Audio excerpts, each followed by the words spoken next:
저도 오늘 목사님 그런 얘기 하시더군요. 40일 금식한 분을 또 여러분 계시고 이번 집회를 위해서 2008년도에 여러분들이 새 성전 입당을 위해서 온 분들이 기도하는데 306일이면 말이 그렇지요. 306일을 아침 금식해 보십시오. 306일 동안 아침이든 점심이든 저녁이든 금식한 분만 솔직히 자수하여 손 드십시오. 굉장히 많네요. 할렐루야. 네, 또 손을 이렇게 드신 분들은 이제 이렇게 더 고맙습니다. 많은 분들이 금식하셨어요. 그리고 금식에 굉장히 많은 분들이 동참하셨는데 여기 이 역사는 보통이 아니에요. 여러분, 우리가 하나님의 일을 할 때 하나님이 행하시는 그 비밀은요, 세상 사람이 보는 것과 틀립니다. 하늘의 역사를 이루는 것은 하나님의 방법이 따로 있습니다. 저는 오늘 그 비밀을 여러분과 나누기를 원합니다. 많은 분들이 말합니다. 부흥은 어떻게 일어납니까? 부흥은 어떻게 준비되어집니까? 부흥은 어떻게 우리가 준비하고 나아갈 수 있습니까? 라고 물어봅니다. 그러면 저는 아주 쉽게 얘기합니다. 성경을 보십시오. 성경에 부흥이 쓰여져 있습니다. 성경을 읽으십시오. 성경에 부흥에 관한 준비하는 과정들이 나와 있습니다. 성경을 보십시오. 부흥은 마지막 시대에 지는 마지막 시대에 가장 놀라운 대추수가 될 것이며 그리스도의 재림을 준비하는 일이 될 것입니다. 이 부흥이라고 하는 것은 우리가 생각하는 한 교회의 성장을 말하는 것이 아니라 온 우주적 구원의 완성을 의미하는 것입니다. 그리스도의 날에 그가 오셨을 때 온 나라와 온 민족과 온 열방과 온 족속이 그의 이름을 부르며 그리스도 예수만이 구주라고 고백하는 놀라운 일이 오게 되는 날이 부흥이 끝나는 날인 것입니다. 부흥이 끝나는 그날에 그리스도의 완전한 재림은 완성될 것입니다. 그러므로 우리가 부흥이라는 것을 잘못 모르고 생각하면은 조금 우리에게 아전 일순적으로 생각할 때가 많습니다. 아까 제가 샬라프라고 하는 단어를 하나를 말씀드렸죠. 샬라프라고 하는 단어 하나만 가지고도 한 학기를 강의할 수가 있어요. 근데 샬라프 말고도 얼마나 많으냐면은 우리 샤야라든지 샤바라든지 또 저다시라든지 이런 단어들은요 또 다른 의미의 부흥을 쫙 설명하고 있어요. 단어 하나 가지고 몇 개월 동안을 강의할 수 있을 만큼 깊고도 심오한 말씀들이 성경에 쓰여져 있습니다. 그러면 이 단어만 말하는 것이 아니라 또 구약에는 사건을 통해서 소위 말하는 엔티타입을 통해서 모세를 주셔서 진짜 오실 예수 그리스도의 모습, 엘리야를 보내주셔서 예수님의 오시는 걸 예수님의 초림을 준비하는 것처럼 다시 오실 예수 그리스도의 재림을 준비하는 부흥의 원형을 보여주셨고 또 구약 성경에는 이스라엘 백성들이 타락함으로 돌아왔을 때 하나님의 자비와 회복의 역사가 임했던 것처럼 하나님을 버린 우리 민족이 하나님께 돌아올 때 하나님 우리 민족을 다시 살리사 세계 성도에서는 모형을 보여주고 계시는 것입니다. 교회가 아무리 찢기고 분열되고 다툰다 할지라도 죽어버린 것 같은 교회 가운데 부흥이 일어나면은 죽었던 교회가 일어나고 다퉜던 자들이 하나가 되어지고 목사님과 장로님이 하나가 되어지고 성도와 온 백성들이 하나가 되어져서 하나님의 영광을 노래하게 될 것입니다. 이것이 진정 우리가 꿈꾸는 부흥인 것입니다. 안 된다고 말하는 자에 일어나는 것이 부흥이요, 못 된다고 말하는 곳에 일어나는 것이 부흥이요, 모든 사람들이 불가능하다고 말하는 곳에 새롭게 살리는 역사가 부흥인 것입니다. 그런데 신약에 말하는 부흥은 또 다른 의미를 말하고 있는데 그것은 아나카이노스라는 단어가 굉장히 깊고도 심오한 말씀을 주고 있습니다. 아나카이노스라는 단어는 다른 말이 아닙니다. 우리가 로마서 12장 2절을 보게 되면 1절에 이렇게 말하죠. 그러므로 사랑하는 형제들아 내가 하나님의 모든 자비하심으로 너희를 권하노니 너희 그 다음에 뭐라고 하면 너희는 마음을 새롭게 함으로 변화를 받아 become a renew a person이라고 말하면 become renew라고 하는 것은 무엇입니까? 새롭게 되어짐으로 성령이 우리 가운데 임하심으로 성령이 우리의 온 영과 혼과 육신까지도 하나님의 거룩한 사람으로 만드사 그분이 쓰기에 합당한 하나님의 천국의 일을 하도록 우리를 사용하신다는 뜻인 것이지요.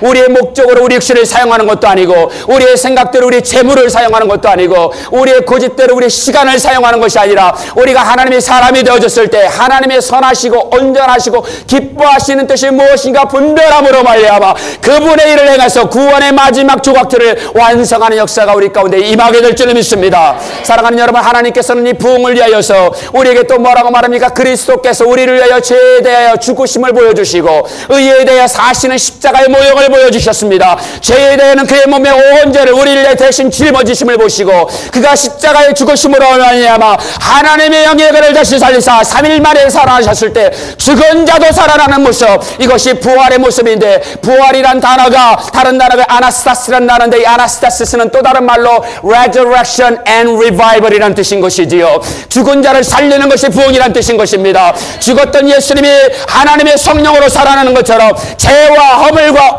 온갖 거짓 가운데 죽었던 우리를 다시 살리는 역사가 부흥의 역사인 것입니다.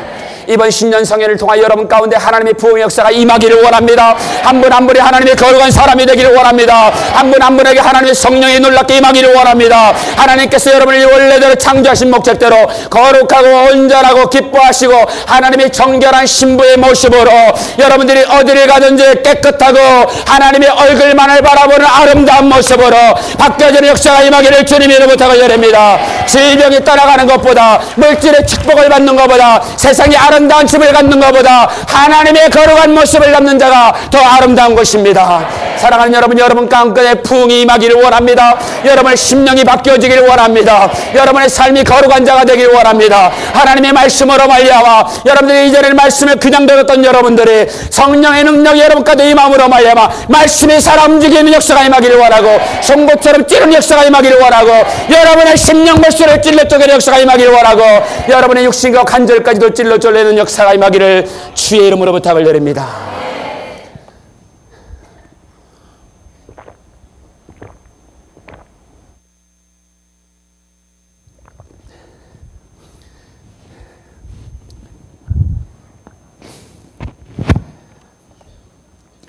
하나님께서는 우리에게 부흥을 주셨을 때 잠자는 상태에 있는 영혼들을 깨운다는 말씀이 있습니다. 에게이로라는 단어인 것입니다. 신약 성경을 읽을 때마다 이 단어에 저는 깜짝깜짝 놀랍니다. 죽은 나사로를 살리시는 하나님의 사건을 보십시오. 죽은 영혼을 살리는 예수님의 역사를 보십시오. 예수님은 죽은 자를 살리러 오셨던 것입니다. 죄와 사망 가운데 있는 우리를 말미암아 그가 온전히 살리는 자로 오셨는데 예수 그리스도의 본체의 모습은 죽음과 그 저주 가운데 있는 우리로 말미암아 잠자는 상태에 있는 우리 영혼을 깨우시는 것입니다. 그러므로 주님이 우리를 깨우셨을 때 우리를 깨어나자마자 일어나게 되는 것입니다. 그러므로 예수님은 뭐라고 말합니까? 나사로가 봤을 때 그가 죽은 것이 아니라 자고 있도다. 여러분 성경이 뭐라고 말합니까? 도르가라고 하는 여인을 말할 때 베드로가 뭐라 그가 자느니라. 여러분 육신의 죽은 것을 말하는 것이 아니라 육신이 잠자는 상태에 있는 우리들, 영이 깨어있지 않는 우리에 있는 상태들을 주님은 깨우기를 원하는 것입니다. 주님이 만져주시기만 하시면 우리는 살아나는 것입니다. 주님이 여러분들 한번 타치만 하시면 이전에 말씀을 듣는 줄 아멘하는 모든 머리들 가운데 주님이 타치하시기만 하시면 여러분은 일어나게 되는 것입니다. 여러분의 영이 일어나게 되는 것입니다. 주님이 만져주시는 것입니다. 주님의 타치가 임하게 될 것입니다. 주님이 모든 자들에게 만져주시는 역사가 임하게 될 줄로 믿습니다. 주님이 만드시는 그 놀라운 역사를 체험해야 합니다. 사랑하는 여러분, 우리가 무엇을 바라볼 수 있습니까? 이 땅에 살아가지만 하나님의 영원한 것을 바라보지 않습니까? 저는 특별히 제 생애 가운데 여러 번 천국에 올라간 체험을 하게 되어졌는데 제가 다 세어보니까 아마 7번 이상을 죽었던 것 같아요. 저는 성전 건축을 하다가 떨어져서 죽었고, 저는 금식기도 하다가 죽은 저를 보고 천국에 올라갔었고, 저는 참으로 많은 죽음의 고개를 넘었습니다.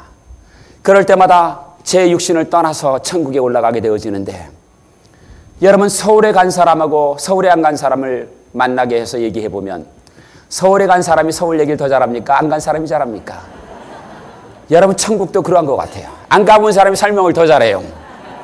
천국을 체험 안 해본 사람이 더 말을 잘해요. 근데 제가 천국을 여러 번 다녀오고 나니까 갈 때마다 할 말이 없더군요.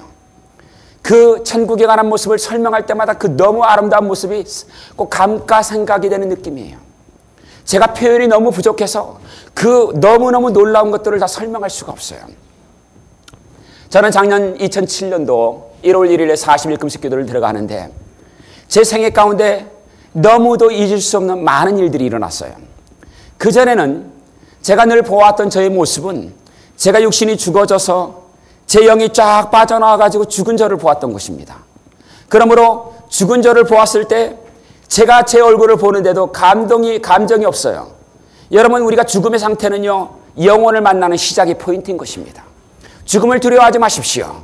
우리는 죽음이란 순간이 하나님과 만나는 영원한 알파 포인트인 것입니다. 그러므로 우리는 그 오메가 포인트는 언제나 알파 포인트를 말하는 것입니다. 우리의 모든 영혼의 시작은 죽음이 두려운 것이 아니라 죽음이라는 것부터 시작됩니다. 그러나 많은 그리스도인들은 죽음을 예비하고 있지 않습니다. 우리 남은 시간, 우리